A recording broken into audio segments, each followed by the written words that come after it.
पहले गैंगरेप का आरोप, हमारे साथ रेप किया है। फिर दबंगों ने पीड़िता के पिता को पीट डाला, फिर जेल में हुई रहस्यमयी मौत, हमारे पापा को मार डाला। परिवार का दावा है कि जेल में पीड़िता के पिता की हत्या की गई। दबाव पड़ने के बाद उन्नाव पुलिस ने पिटाई के आरोपी बांगरमऊ से बीजेपी विधायक कुलदीप सिंह सेंगर के भाई अतुल सेंगर को गिरफ्तार कर लिया। परिवार का कहना है कि विधायक पर कोई कार्रवाई नहीं हुई है। अब योगी सरकार ने जांच के लिए एसआईटी बना दी है। एसआईटी की जांच लखनऊ जोन के एडीजी की निगरानी में होगी। एफआईआर में जिसका नाम है सभी से पूछताछ होगी। विधायक कुलदीप सेंगर से भी पूछताछ हो सकती है। प्राथमिक रिपोर्ट आज शाम तक दर्ज करनी होगी। जब एसआईटी का गठन हो गया है तो जो भी एलिगेशंस हैं पीड़ित पक्ष के, उन सबको देखा जाएगा और आवश्यकता अनुसार जो लोग भी इस प्रकरण से जुड़े हुए हैं उनके बयान लिए जाएंगे, उनका स्टेटमेंट रिकॉर्ड किया जाएगा। ये कानूनी प्रक्रिया है जो की जाएगी। निश्चित तौर पर अगर विधायक जी के बारे में एलिगेशन है तो निश्चित उनसे पूछताछ की जाएगी। इस बीच राष्ट्रीय मानवाधिकार आयोग ने यूपी सरकार और यूपी पुलिस को नोटिस भेजा है। मानवाधिकार आयोग ने कहा है कि परिवार को और तंग न किया जाए। इससे बड़ा हास्यास्पद क्या हो सकता है उत्तर प्रदेश में कि उनके इस लॉलेसनेस स्टेट में यही भारतीय जनता पार्टी है जो कि जब और सरकारें थी तब कहा करती थी कि तत्काल आप उसको गिरफ्तार करिए, तत्काल सजा मिली, फांसी होनी चाहिए, यहां तक इन लोगों ने कहा है। और अब भूल गए उन सब बातों को। एक एमएलए को ढकने बचाने के लिए तरह तरह के गुल खिला रहे हैं वहां पर। सबसे बड़ा सवाल ये कि ये कौन से कानून के रखवाले हैं जो मरने की हद तक पहुंच चुके शख्स को जेल भेज देते हैं।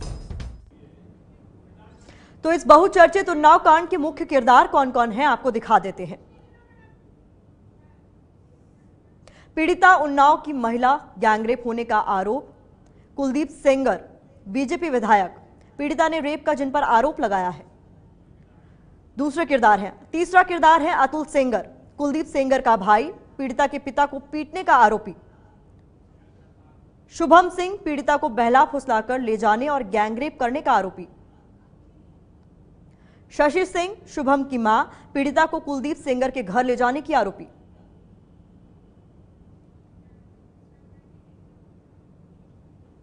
उन्नाव केस के दो पहलू हैं, जिसमें पहला है गैंगरेप का आरोप। इस मामले की शुरुआत हुई थी अब से करीब 10 महीने पहले। इस महिला की इस पीड़ा के पीछे दर्द की एक लंबी कहानी है। 11 जून 2017 को पीड़िता गायब हुई।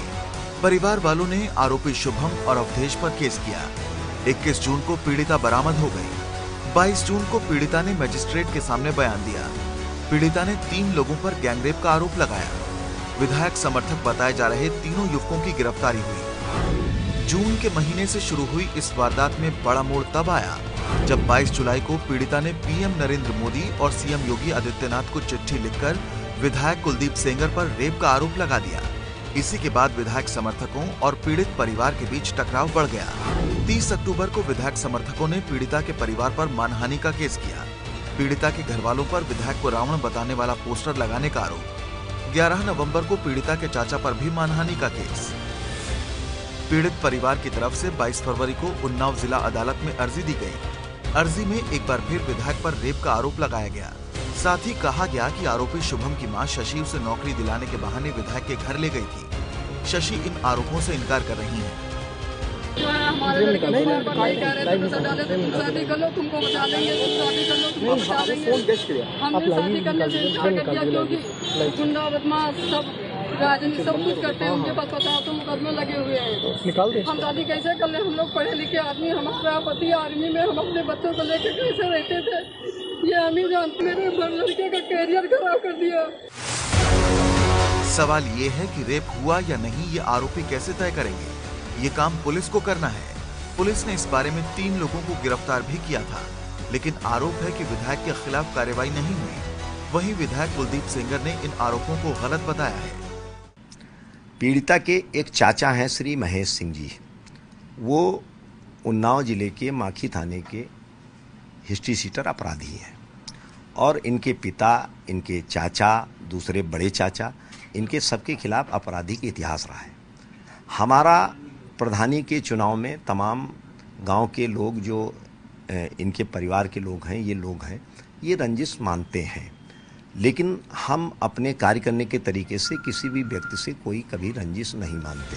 पुलिस पर मामले में लापरवाही बरतने के आरोप लग रहे हैं। ये मामला दबा ही रहता अगर दबंगों ने 3 अप्रैल को कोर्ट से लौटते पीड़िता के पिता को मार मार कर अधमरा ना कर दिया होता। इसके बाद पुलिस ने आरोपियों की जगह पीड़िता के पिता पर आर्म्स एक्ट में केस किया। बाद में पीड़िता के पिता की जेल में मौत हो गई। आप देख रहे हैं यूपी की राजनीति को हिलाने वाले उन्नाव कांड की पूरी कहानी। गैंगरेप केस का निपटारा भी नहीं हुआ था कि पीड़िता के पिता की जेल में मौत हो गई। जेल में मौत होने के बाद पुलिस महकमा जागा, लेकिन इससे पहले बेशर्मी की जो हद दिखाई दी उसे देखकर आप भी कांप जाएंगे। इस मामले में विधायक कुलदीप सेंगर के भाई अतुल सेंगर को गिरफ्तार कर लिया गया है। हमको धमकी देने लगे, अगर तुम किसी को बताओगे तुम्हारे पूरे परिवार वालों को मरवा दूंगा। जो बात रेप की शिकार इस लड़की ने कही, उस पर ना यूपी पुलिस को भरोसा हुआ, ना ही प्रशासन की नींद खुली। हमारे पापा को मार डाला, अतुल सिंह ने मार डाला, अरुण सिंह ने मार दिया, कुलदीप सिंह ने मार डाला। हमें कोई न्याय नहीं मिला। पिता को घर से उठाकर ले गए बच्चे बोलते रहे और मां इस शिकायत को लेकर उन्नाव के पुलिस अधीक्षक के पास पहुंची, लेकिन कहीं सुनवाई नहीं हुई। आखिर वही हुआ जिसका डर था। पीड़िता के पिता की जेल में मौत हो गई। लेकिन इससे पहले क्या हुआ, ये देखकर आपकी रूह भी कांप जाएगी। मुंह से बहता खून, आंखें खुलने लायक नहीं, सर पर चोट से रिश्ता खून, पीठ पर मार से लाल हुई चमड़ी,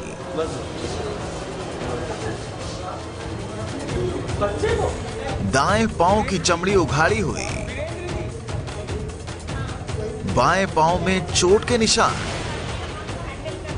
हाथ में चोट, उठने लायक नहीं। तो पीड़िता के पिता की इन तस्वीरों को देखकर किसी की रूह ना कांप जाए।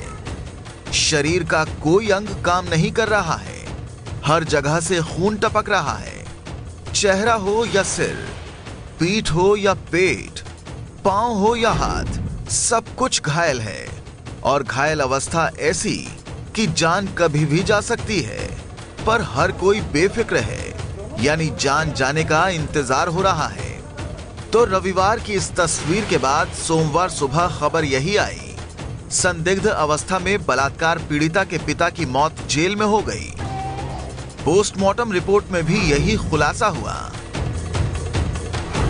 आंखों पर चोट के निशान, कंधे की हड्डी तोड़ दी गई, दाएं हाथ में गहरी चोट, छाती पर चोट, पीठ पर लंबे और गहरे निशान, खून के धब्बे समेटे पूरी पीठ घायल, पसलियां टूटी हुई, जांघ पर गहरी चोट, दाहिने पांव के घुटने के ऊपर और नीचे चमड़ी उघाड़ी हुई।